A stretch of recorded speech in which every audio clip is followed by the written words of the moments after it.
And so now the second thing to do is to do the outer integral. So now we integrate from 0 to 1 what we got, which is 2/3 minus x squared dx. Okay, and we know how to compute that, because that integrates to 2/3 x minus 1/3 x cubed between 0 and 1. And I let you do the computation, you will find it's 1/3. Okay, so that's the final answer. So that's the general pattern. See, when we have a double integral to compute, first we want to set it up carefully. We want to find what will be the bounds in x and y. And here that was actually pretty easy because our region was very simple. Then we want to compute the inner integral, and then we compute the outer integral. And that's it. Okay, any questions at this point? No? Okay, so by the way, we started with a dA in the notation. Right, here we had dA, and that somehow became a dy dx. Okay, so dA became dy dx because when we do the iterated integral this way, what we're actually doing is that we're slicing our region into small rectangles. Okay, now what's the area of this small rectangle here? Well, it's the product of its width times its height, so that's delta x times delta y. Okay, so delta A equals delta x delta y became, so actually it's not just becomes, it's really equal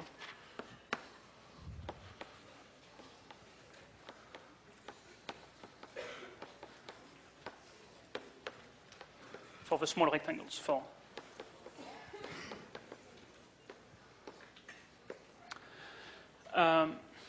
now it became dy dx and not dx dy. Well, that's a question of in which order we do the iterated integral. It's up to us to decide whether we want to integrate x first, then y, or y first, then x.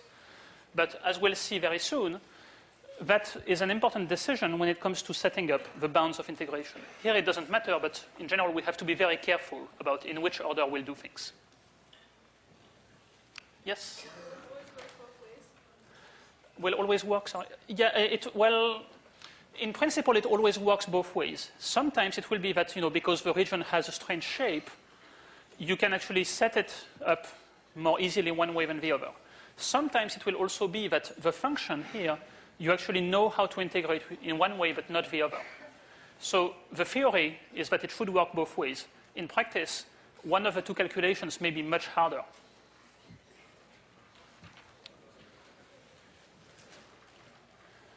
Okay. Let's do another example. Let's say that what I wanted to know was, not actually what I computed, namely the volume below the paraboloid, but also the negative of some part that's in the corner towards me. But let's say really what I wanted was just the volume between the paraboloid and the xy plane, so looking only at the part of it that sits above the xy plane. So that means instead of integrating over the entire square of size 1, I should just integrate over the quarter disk, right?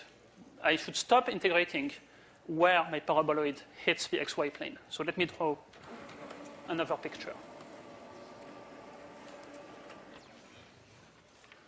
So let's say I wanted to integrate, actually,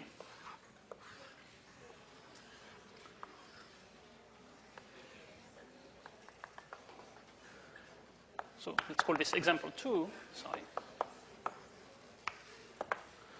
So it's the same. We're going to do the same function, but over a different region. And the region will just be now this quarter disk here. Okay, so maybe I should draw a picture in the xy plane.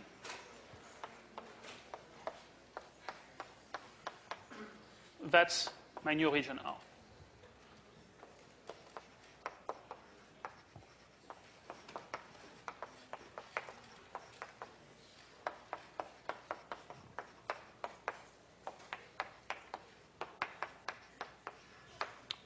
Okay?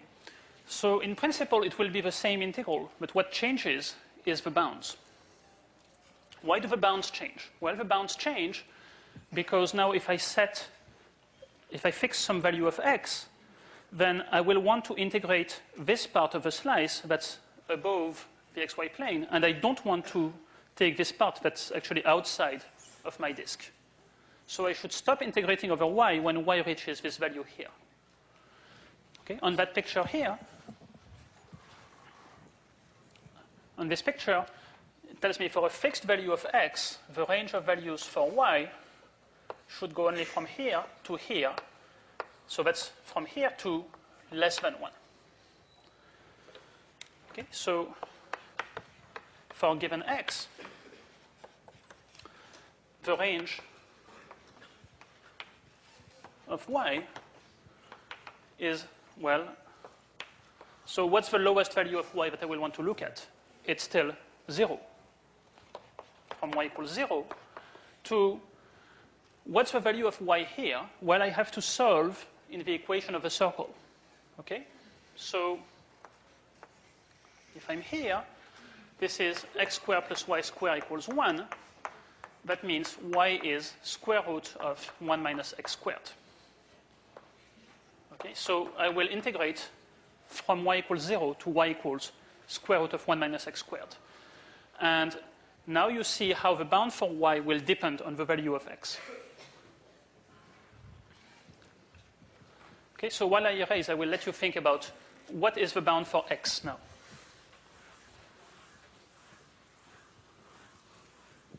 It's a trick question.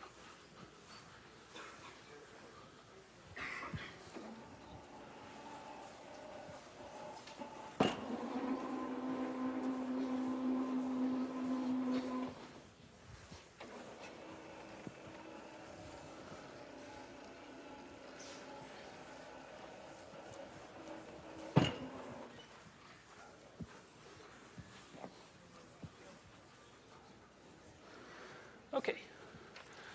So I claim that what we'll do